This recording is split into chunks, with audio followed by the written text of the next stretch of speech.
Sejam todos bem-vindos ao canal Escola Dominical Brasil. Meu nome é Vanderlei Claudiano e hoje eu vou mandar um forte abraço para o meu amigo Marcos Volino, tá bom? Hoje, ao preparar a mensagem para compartilhar com vocês, hoje eu vou compartilhar Isaías capítulo 22.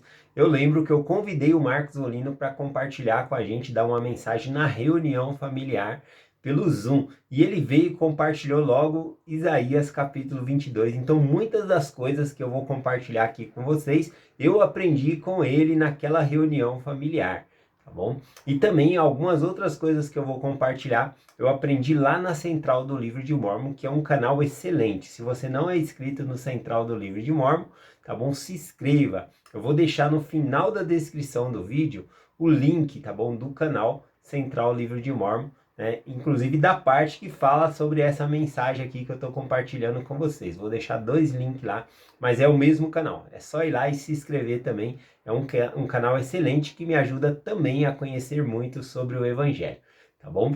Então vamos lá para a mensagem de hoje. Isaías capítulo 22. O profeta Isaías, ele está profetizando sobre a destruição de Jerusalém, que seria iminente essa destruição.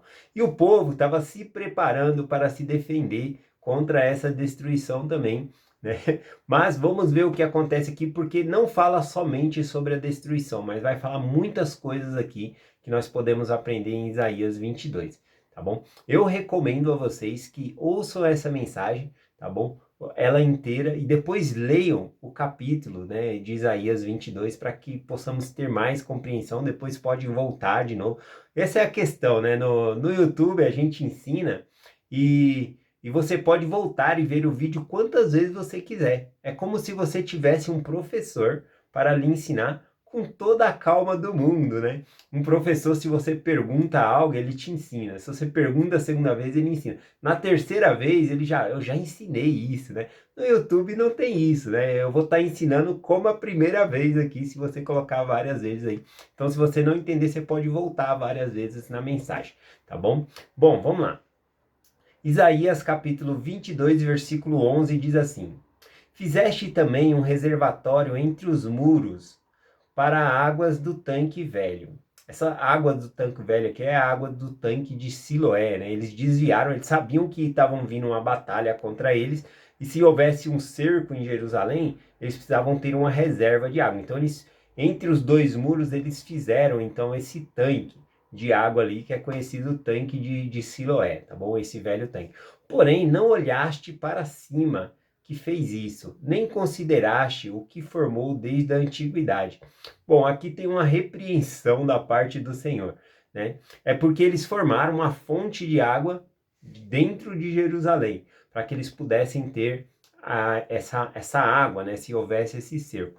Porém, a água verdadeira eles não estavam preocupados em buscar, que era o próprio Senhor, tá bom? É a água viva que eles deveriam procurar. Aqui, quando o Senhor fala, porém não olharam para cima, é porque não buscaram ao Senhor, não se retornaram ao Senhor, que seria guardar os mandamentos e voltar para o convênio, guardar os convênios que eles fizeram. É isso que significa. Então eles estavam se preparando, tá bom? Mas confiando nas coisas do mundo e não confiando em Deus, porque eles não se voltaram para Deus. Olha o que diz aqui no versículo 12. O Senhor Deus dos exércitos chamará aquele dia de choro ao pranto e ranger, né? E também raspar a cabeça e cingir-vos de panos de saco. Seria um dia de vergonha, né? Eles vão ser envergonhados porque eles não buscaram ao Senhor, não se arrependeram de seus pecados. É isso que significa aqui. Agora aqui no versículo 13, olha só, né? Apesar dessa destruição estar vindo sobre eles, ainda assim eles não se arrependem. Olha aqui o versículo 13 e o 14, diz assim, ó. Porém, eis aqui regozijo e alegria, matando-se vacas, degolando-se ovelhas, comendo carne, bebendo vinho, disseram, comamos e bebamos, porque amanhã morreremos, né? Já ouviu essa escritura em algum lugar, né? Tem no livro de Mórmon. Temos também aqui em 1 Coríntios 15, né? O versículo 32 e o 33, quando Paulo ele está ensinando sobre a ressurreição, né? E aí ele fala para os irmãos, se eu tô lá pregando o evangelho, né, porque tem a ressurreição, né, se não houvesse a ressurreição, então comamos, bebamos, porque amanhã vamos morrer, não adianta de nada. Então o Paulo estava explicando sobre a ressurreição e ele fala um pouco sobre esse versículo aqui. Então me lembrou aqui, né, quando Isaías falou aqui, comamos e bebamos, porque amanhã morreremos. Então aqui as vacas, né, os bezerros que eles estavam matando aqui, era realmente para fazer churrasco, para fazer festa, tá bom? Não era um sacrifício ao Senhor, um holocausto ao Senhor que eles estavam fazendo, não. Mas o Senhor dos Exércitos manifestou nos seus ouvidos, dizendo: Vivo eu, que esta maldade não vos será perdoada, até que morrais, diz o Senhor dos Exércitos. Olha, que Deus não iria perdoar essa afronta, né? Olha, Deus não se deixa escarnecer. Essa é a realidade, tá bom? As pessoas estão vendo as coisas e não estão ligando, né? Não estão se voltando para o Senhor. E por isso a destruição de Jerusalém seria iminente. Continuando aqui, nesse mesmo capítulo 22 de Isaías, vai falar de dois servos, tá bom? Depois você pode ler o capítulo inteiro, mas primeiro vai falar de um servo chamado Sebna, e esse servo, ele é negligente. Ele não é negligente consigo mesmo, né? Ele faz as coisas, ele tem a chave do palácio ali, das coisas do rei, tá bom? Ele cuida das coisas do rei, mas ele tá pegando essas coisas e cuidando dos seus interesses próprios, e não para o bem de todo o povo. Então aqui, após repreender ele, né, ele destitui Sebna do cargo que ele tinha, tá bom? Para dar a outra pessoa de confiança aqui. Então Sebna aqui, ó, no capítulo Isaías 22, versículo 19. E rejeitar-te-ei do teu estado, e derrubarei-te do teu posto. Ou seja, vai tirar ele do posto que ele estava e vai pôr outro lugar. Ele caiu desse posto aqui. Bom, e aí então ele vai levantar um outro servo, que o nome desse outro servo é Eliaquim, tá bom? Eliaquim, grava esse nome porque Eliaquim em hebraico, ele tem um significado muito importante, que é Deus, meu Deus levantará. Bom, aqui o que está acontecendo, de acordo com o contexto? O povo está sofrendo, tá bom? Porque vão ser invadidos, eles vão morrer. E eles precisam de salvação. E aqui chamou-se Eliaquim, ou seja, Deus levantará. Aqui esse Eliaquim aqui, ele é um símbolo de Cristo. Então, para nos salvar da destruição que é iminente, né, o que Deus fez? Ele chamou Jesus Cristo. E Jesus Cristo vai ser levantado na cruz. Bom, esse capítulo mostra isso, bom, que Cristo vai ser levantado na cruz para nos salvar, bom? Então a palavra Eliaquim em hebraico aqui significa aqui, ó, meu Deus levantará, ou meu Deus surgirá, ou também meu Deus estabelecerá, tá bom? É um símbolo de Cristo, esse Eliaquim aqui. Vamos ler os versículos aqui, eu vou explicando rapidamente. Versículo Isaías 22, versículo 20. Diz assim, ó, e acontecerá naquele dia que chamarei o meu servo Eliaquim, filho de Ilquias, e vesti-lo-ei da tua túnica, e cingi-lo-ei com o teu cinto, e entregarei nas suas mãos o teu domínio, e será como pai para os moradores de Jerusalém, e para a casa de Judá. E porei as chaves da casa de Davi sobre os teus lombos, e abrirá, e ninguém fechará, e fechará, e ninguém abrirá. Bom, aqui essa frase, né, que a chave está na mão de Eliaquim, e ele pode abrir e pode fechar a porta. Se ele abrir, ninguém pode fechar. E se ele fechar, ninguém pode abrir, tá bom? Essa frase, ela foi dita por Jesus Cristo também em Apocalipse, revelada ao João. Eu quero compartilhar com vocês rapidamente aqui, que é lá em é lá em Apocalipse, capítulo 3, versículo 7, né? Diz assim, ó, o versículo todo.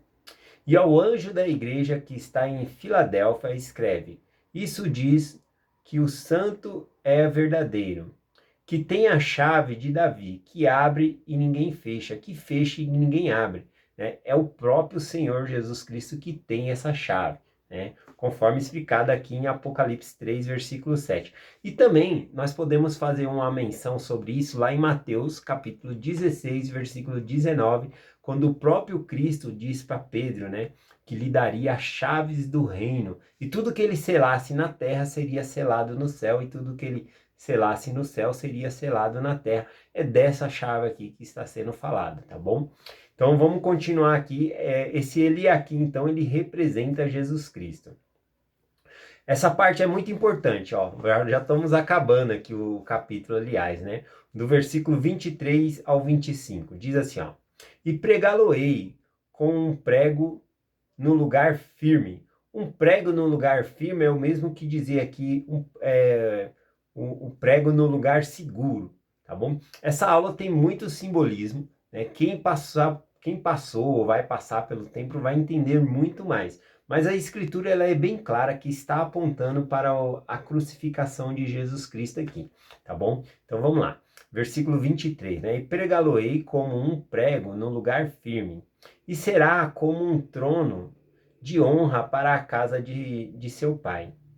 E nele pendurarão toda a honra da casa de seu pai, e os renovos e os seus descendentes, como também todos os utensílios menores, desde as taças até os odres, né? E também aqui para finalizar, naquele dia diz o Senhor dos Exércitos: o prego pregarão no lugar firme, será tirado, e será cortado, e cairá na carga dele, e será destruída, porque o Senhor o disse. Bom, então falando um pouquinho sobre esses versículos aqui, né? Fala sobre o prego no lugar seguro, né? Na casa de Davi, que Cristo, né? Ele é da casa de Davi. E aqui, quando fala aqui, né, que pendurarão a honra, e fala os renovo, né, os descendentes, está falando que por conta da expiação de Jesus Cristo, por causa de sua crucificação, nós podemos ter os nossos renovos. Renovos são nossos filhos, né, que vão nascer. E também as nossas descendências passadas, nós podemos ter nossa família eterna. Tá bom? Tem algumas citações que falam sobre isso aqui. Eu vou compartilhar com vocês aqui para finalizar essa parte aqui. No versículo 25 aqui, né, quando fala que o prego seria cortado e ele baixado, isso simboliza o final da expiação de Jesus Cristo na cruz, quando ele diz está consumado. Então, baixou-se, né, ele pagou todo o preço. Mas vamos aqui para a citação que fala sobre esses versículos aqui para terminar. Eu vou começar aqui com a citação do Jeffrey R. Holland. Deixa eu aumentar aqui, isso. Ele diz o seguinte: quando os soldados romanos fixaram os cravos ou pregos de 10 centímetros na carne da vítima crucificada, fizeram-no primeiramente no meio da mão. No entanto, como o peso do corpo poderia arrastar a carne, não sustentar o fardo que carregava. Também fixaram cravos nos pulsos, logo abaixo da junção dos ossos e tendões, para que, apesar do peso suspenso, não caíssem no lugar. Logo, o cravo no pulso representa o cravo no lugar seguro, ou o prego no lugar fixo, né? Como está mencionado na escritura aqui. Ao remover os cravos, quando o Salvador foi baixado, o fardo do corpo crucificado, literalmente o fardo da expiação findou, né? Como eu estava mencionando lá, Cristo ele disse no final, né? Está consumado, ele terminou. Então esse é o fardo que desceu ali. Em termos de salvação, Cristo é o cravo no lugar seguro. Então, esse também é um título de Jesus Cristo. Não é um título muito usado, nem conhecido, mas um título, um nome de Jesus Cristo é esse também aqui, cravo no lugar seguro, tá bom? E aqui, falando um pouco dentro do contexto da escritura em Isaías, capítulo 22, na época, o que significava esse cravo, ou esse prego, ou esse pedaço de... Era como um pedaço de madeira também, não precisava ser um prego de ferro. Mas o que que era esse cravo, esse prego, né? Ele era um prego na parede, tá bom? Ele era um pino, né? Vamos colocar assim, um pino na parede. Na parede da casa ali, pegava um barro e fixava ali um pino, né? Que é esse prego. E ali, nesse pino, era colocado ali as coisas que as pessoas quisessem colocar ali, coisas importantes, coisas menores e assim por diante. Dentro do contexto de Isaías também tem essa explicação. Agora, o que eu achei formidável também é que arqueólogos descobriu que esse prego, né, na época de Isaías, o nome desse prego e o significado dele significava convênio ou estatuto, né? Ou seja, quando nós queremos ser salvos, nós temos que fazer esse convênio com Deus, com Cristo. Cristo é esse prego no lugar seguro, né? É esse cravo no lugar seguro. Então nós precisamos fazer convênio com Ele. De igual modo também, ao ler o texto aí novamente, você vai ver que se nós pegamos as nossas preocupações, né, e depositamos a nossa esperança, vai ser aonde? Vai ser justamente nesse cravo seguro, né? Cravo no lugar seguro, ou prego na parede ali, ou pino na parede. E isso não somos nós, estamos falando, é os arqueólogos, né, que descobriram que esse pino, esse prego na parede tem o nome de convênio, tá bom? Então eu gostei bastante de aprender essas coisas, das coisas que o Marcos Rolino compartilhou comigo naquela reunião familiar e eu estou compartilhando com vocês aqui. Não tem como outra forma de eu terminar essa mensagem a não ser dizendo, né, o meu testemunho sobre a expiação de Jesus Cristo. Eu sei que ele era poderoso e mesmo assim ele se deixou pregar naquela cruz por amor a mim, né? Por amor a mim, por amor a você, né? Então ninguém matou Jesus Cristo, ele mesmo entregou a sua vida por amor de nós, para que nós pudéssemos ter um lugar no qual nós pudéssemos depositar nossa confiança, nossa esperança para sermos salvos, para termos um lugar onde nós pudéssemos ter a nossa família para sempre, tanto os renovos, nossos filhos, como a nossa descendência passada. Bom, é essa mensagem que eu compartilho com vocês, em nome de Jesus Cristo. Amém. Até amanhã.